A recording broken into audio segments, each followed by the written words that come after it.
Hey guys, I'm Lurch alongside of Broc Glover, and we are here for the Dunlop Motorcycle Tire Track Walk. And Broc, this is a good one of my favorite stadiums all year. It's fantastic. I mean, it's AT&T Stadium here in Arlington, Texas is just beautiful, and what can you even? It's kind of a northern red clay dirt, but the traction is unbelievable. Take a look at that. Crazy. The sand content. We're going to talk about that with moisture retention. It's going to be a huge part of today, keeping this track dialed in for sure. Absolutely. The dirt is actually stored off-site, maybe 20, 30 miles west of here towards Fort Worth on a site, and it's in the ground, so it doesn't sit above the ground and where it picks up moisture. The in the ground is actually more natural, so they can take a lot of water here without getting muddy. It's perfect traction. It looks like kind of a red velvet cake on the whole starting line. Nice touch on that. You know, 365. It's the year-long start, right? It is 365. Let's go leap year. Let's go 366 if you're on the outside. You got it. So. But you know, when you talk about that, the dirt being in the ground, one of the things is think of it like a snow cone. If they stack it up, all that moisture hits there, it runs down at the bottom of it. It's super juicy. Where they lay it out flat with the sand, it's actually that water. They watered the start. Take a look at the start, how dry it is. I mean, look at this. He had it coated in puddles last night after the stadium was free and clear of people and machinery working around, and now not even really sticking to the shoes. So it's going to hold that retention of the moisture throughout it all. So you're not going to have that hard top pack. We may get it, but chances of it happening with the moisture going all the way through is going to be pretty slim. Yeah, talk to the Dirtworks crew. They were talking about putting a complete truckload of dirt just on the starting line, a truckload of water, on the starting line last week, and how much water this dirt can absorb. So it's fantastic. Again, another controversial moment here. Oh my God, do we have a right-hand corner? Oh my gosh, what are we going to do? What are we going to do? These pros don't know how to manage that. Actually, obviously tongue-in-cheek there. On a personal level, I think the right-hand corners are fine. After years and years of racing them, I don't see there's statistically a whole lot of more crashes in the right-hand corners. As a matter of fact, when we were running some of the residency races where we were racing 2 and 3 races at one place, and sometimes they would flip the course, I think I would. Pontiac Silverdome used to be one of those. Yeah, but also we did it here, and we did some other places. I actually witnessed less crashes in the right-hand corners myself, and I think some of it has to do with two things. They usually tend to go one lane over, so this one here we have a complete lane between it, so it widens up the corner. And secondly, the one thing I noticed is riders don't seem to drive it in nearly as hard because they don't have the luxury of having both feet on, a foot on the brake and their foot out as they do in the left-hand corner. So I don't know. I don't see a big difference in the two. I can understand the logic behind it, but I'm okay with right-hand corners, especially on a longer start like this one. So coming out of this corner right off the bat, a little different. We're picking up the track where the over-under tunnel is here, but immediately this is the corner that they'll do during the race, but we're on the start, we're coming out of a section that's only used during the start. So pop off this little backside of the berm, immediately into a single with they'll clear the backside of this table right here. And then if you can just catch in the distance, there's actually 3 behind it. So you're going to come off of this corner, clear the back downside the table, and then triple. So it's actually a pretty easy section for the riders, which is a good thing coming right out of the start. One thing we're not seeing that big lip. So if they have to just single up on top of the table, you think they're going to be able to lift and get over this next one and then double in the corner? I'm sure they could pop off and clear that and do that, but if you do, you're going to lose a significant amount of time. But it's leading right off of what I considered a fairly standard section, pretty easy, good for after the start, into a big 180 bull corner, into a section that's going to be a little tricky. It's we saw some interesting stuff happening there. It's a little section they got to use on press day, so we did get a little preview of what some of the riders were capable of, and I saw a few social media posts. One was on Malcolm Stewart, and I saw a Dean Wilson post and some different options to do on the track. Where is he? I did see the Dirtworks crew maybe changing the face just a little bit, maybe to get them to where they weren't able to jump quite as far on this section here. But what they were doing out of this corner, as you witnessed too, go ahead, Lurch, and tell us what we saw. Hey, Jason, can you give us 15 seconds thoughts of the track on the track walk? I've only done one section, but it seems pretty good. Yeah? The start's long. How you feeling about the right-hand turn? To be honest, I don't think it should be good. I like left-handed turns for the start, so it's gonna get sketchy, but it's all good. All right, buddy. Thank you. Good. Thanks. So Jason prefers the left-hander. Again, we'll have to see. Let's pay attention tonight, see if we see a lot more crashes. But the point was, we're in this section here, we're coming out of here. The riders were doing a triple right here. We're in the middle of the high here. This would be what we call a 5-footer. So you got a 3 leading up over a 5 and another 3. So a 3-5-3 in height of the jump. They were landing triple here. And Short transition. Very short pocket, considering this was the one they were tweaking on here.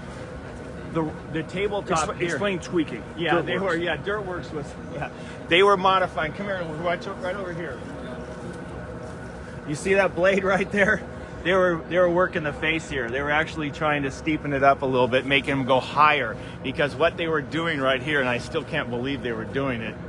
It's almost impossible from here. Is downsiding the next tabletop. That tabletop you see Jason Anderson, some of the guys walking away from, they were downsiding where the 2 guys were standing up there. That seems impossible because I already know just to get up onto the tabletop, it's about 65 feet, which is we know from the standard 62 to 64 foot triple.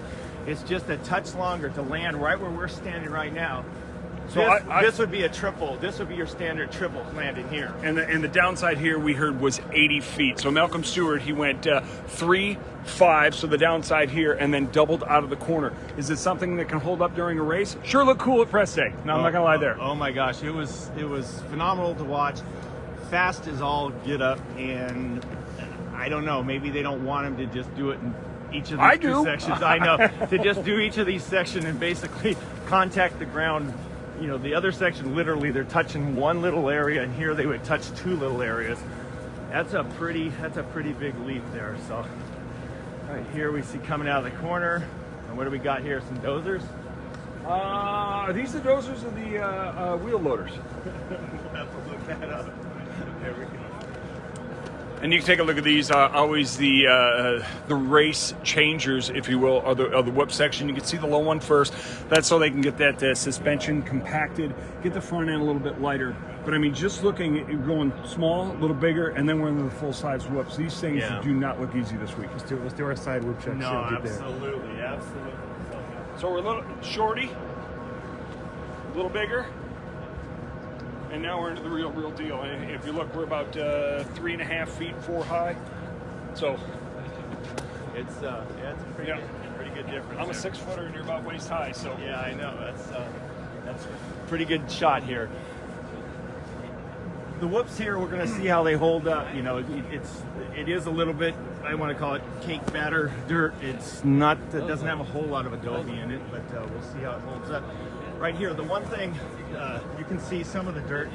It's got some, firmness to it, but it breaks away pretty good there. So, it's gonna. I think they're gonna rut up a little bit and get kind of cuppy, but we'll find out how they hold up during the race. And one thing we talk about dozer whoops, and we also talk about payloader whoops. These are the payloader whoops, and once the race and practice starts and they start reconditioning those, it's all going to be on the skid steer.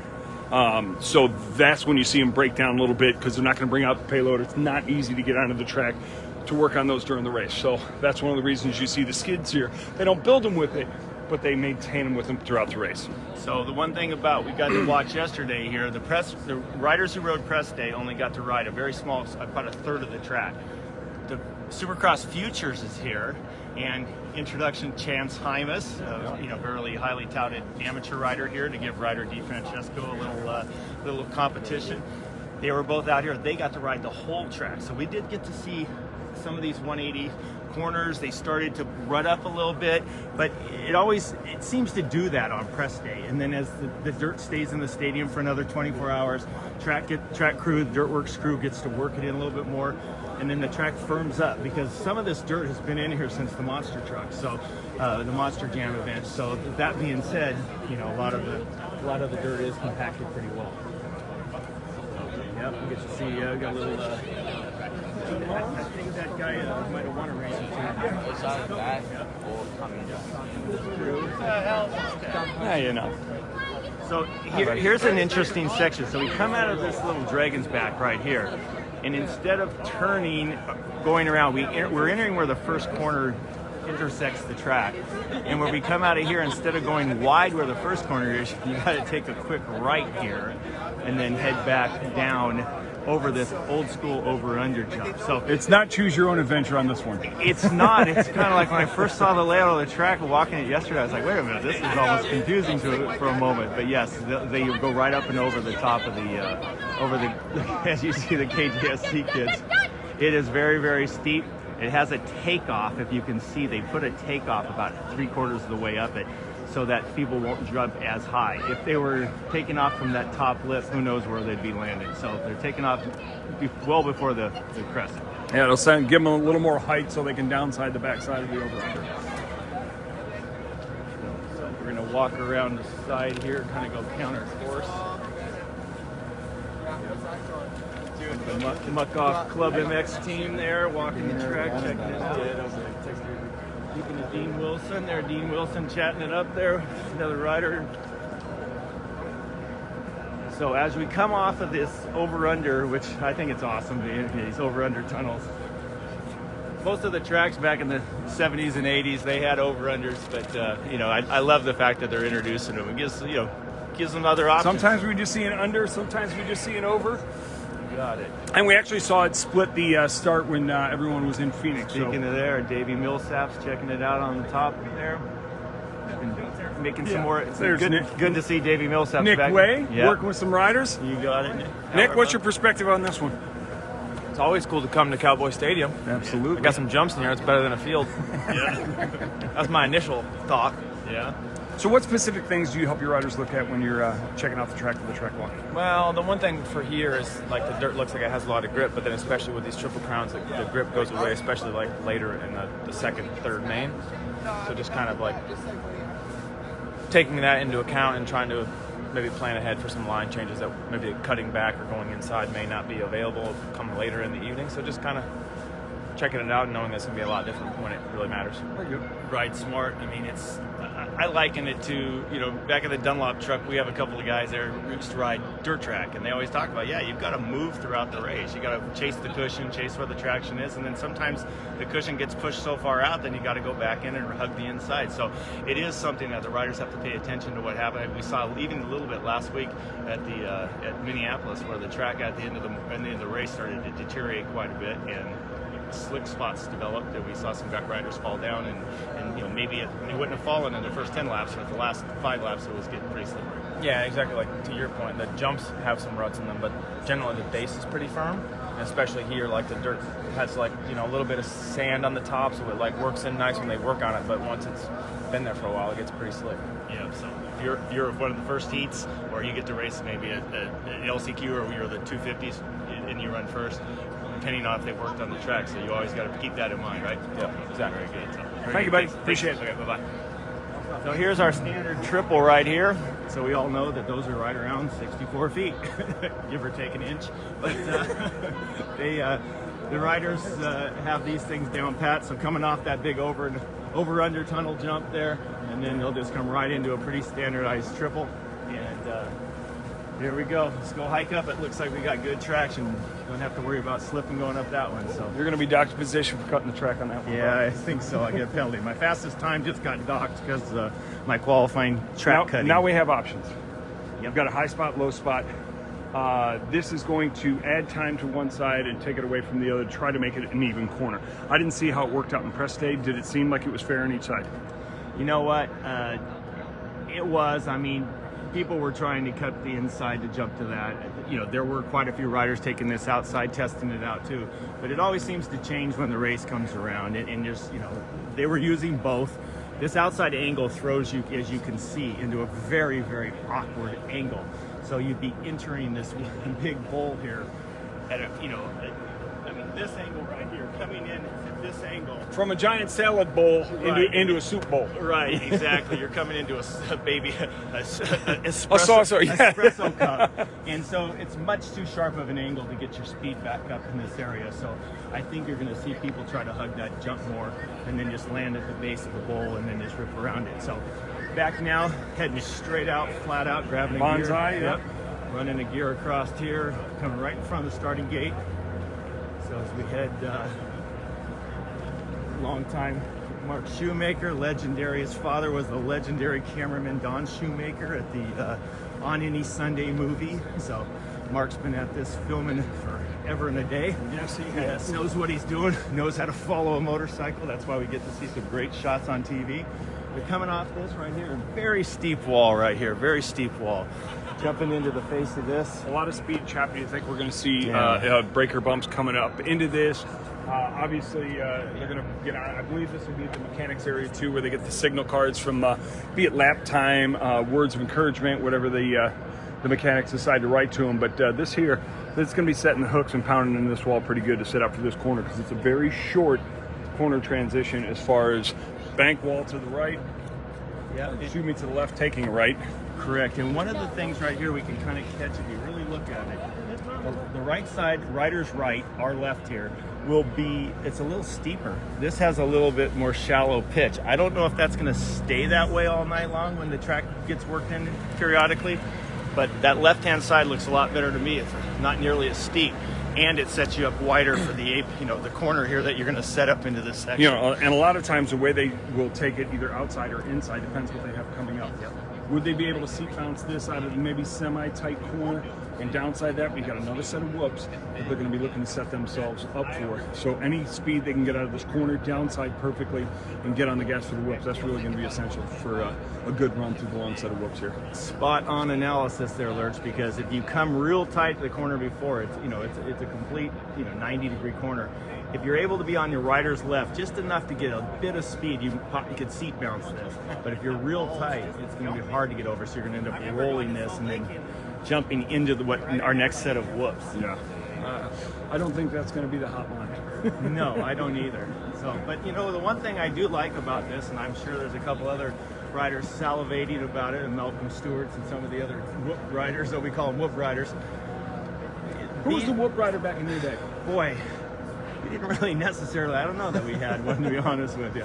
But the one thing is, we have a long run coming into these whoops right here. So the fact that we get to have a nice run, these guys are going to be able to pick up a lot of speed, use the first bump here to pre-hop, and then work their way through this. You think this is still a third gear situation, or you think they might have time to grab fourth? Oh boy, that's a good question. With the warning, and yeah. I think they're going to be going pretty solid. If they do get whatever gear they're entering is what they're staying as we know. So it's a good one here. The 450s might be able to use fourth and just have that bike lower in the RPM, but each time the wheel hops, obviously it'll pick up rotation, and it's like a miniature panic rev. It's going to drive the rear back down. So each time it hops up, that wheel is going to pick up speed and drop that rear, and then instead drive, of engine RPMs, you're going to get the wheel RPMs. Yeah, you got it. So how about this one? Pretty good difference again here. This is a big one.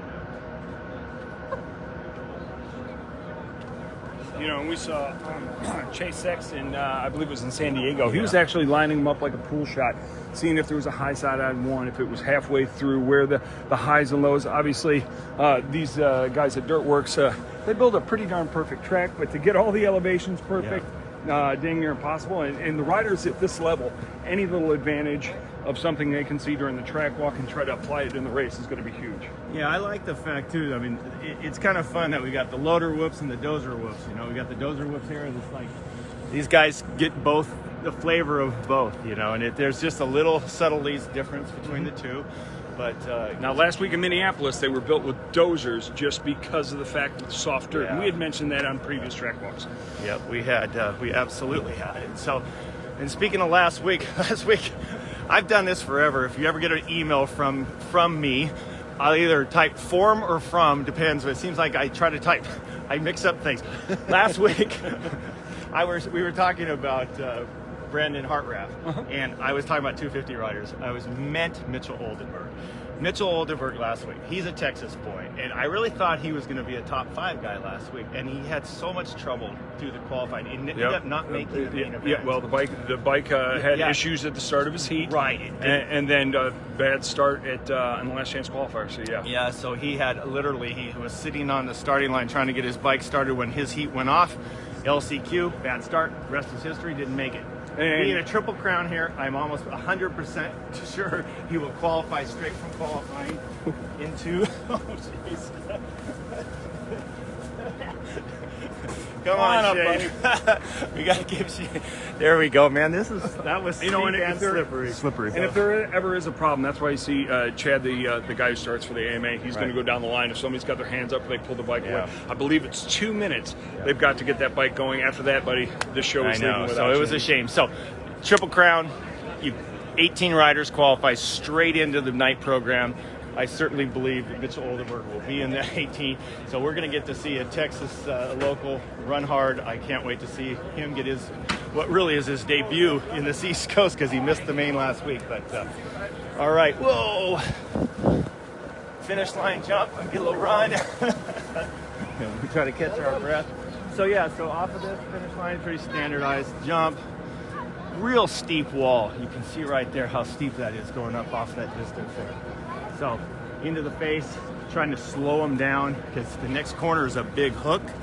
Speaking of fisheye hooks, how's that fishing show going? It's going good. I got here a little bit later than I wanted to midnight last night, but happy I could make the track walk here. And then it's bonsai down the start again. It starts all over again. So, you know, I've been coming to Dallas Supercross for, I think my first one was 1990. Wow. 1990. I mean, I haven't been to every one of them, but I've been good Porsche of them, so it's always great to come I'm back not here. mentioning how long I've been coming to Dallas, but that's a different story. You know what they say. I'm not aging myself. I'm not from here, but I got here as soon as I could. That's right, exactly.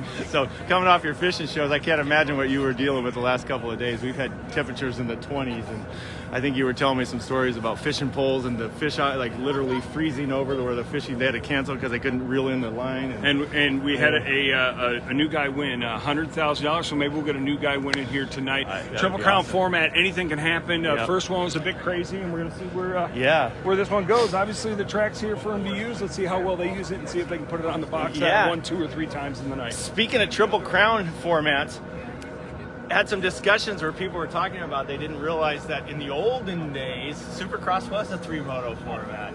And they were saying, no, that can't be true. And I had to bring out some old Cycle News articles and things. The encyclopedias. Yeah, I'd show them back. I mean, and I go, of all people, hey, the LA Coliseum, and Roger DeCoster won the final of the 3 motos. He finished second overall behind Falta from Czechoslovakia. But yeah, the Triple Crown has been around sort of in a while, but this is obviously we've had them recently, and we just love to see the mains like that. The riders themselves a little mixed on it because they have to ride so much, but we certainly love it. So coming off of this right here, pretty straight up double right there, real steep, slowing them down.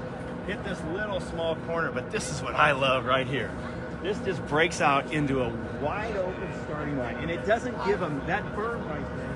Does not really give them a real definitive line. Yeah. They come out of that right there, and it's not like, okay, when you come out, you're set on this line. No, when you get slung, that's like a slingshot. You're coming out of that, who knows where you're going to be. Now, I don't know if you can see it on the video a little bit. It doesn't have that bowl sort of shape to it. It's more like a 45 wall, so you can tuck to the inside, outside, tap that rear brake, spin it around, and then get the good line on that corner. And then they're not going to the finish line. They're going one over again, and it starts all over again. Yep, and they come out on the starting line right here, and it works its way out, and they get to battle it and see what happens.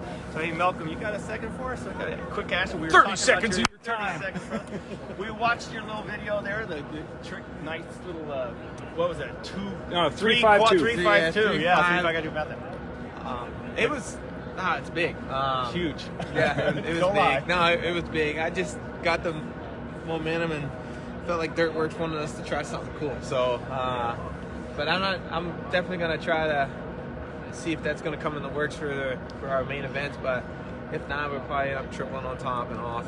But you got to connect the whole track. So it's dirt's good. It's like that rodeo dirt. So it's kind of an interesting one. So I'm looking for a good night. Is that more putting in your pocket, I can if I have to kind of situation? For clean air, yeah. So obviously the goal is to get to the first turns first, and you'll probably see me bust it out. All right, I'm looking forward Well, to I it. saw some tractor marks over there. They're messing with it. Looks like Yeah, they messing with it a little bit, so I'm not sure how it's going to pan out. Again, you still got all the riders today and stuff, so who knows how the actual transition will be.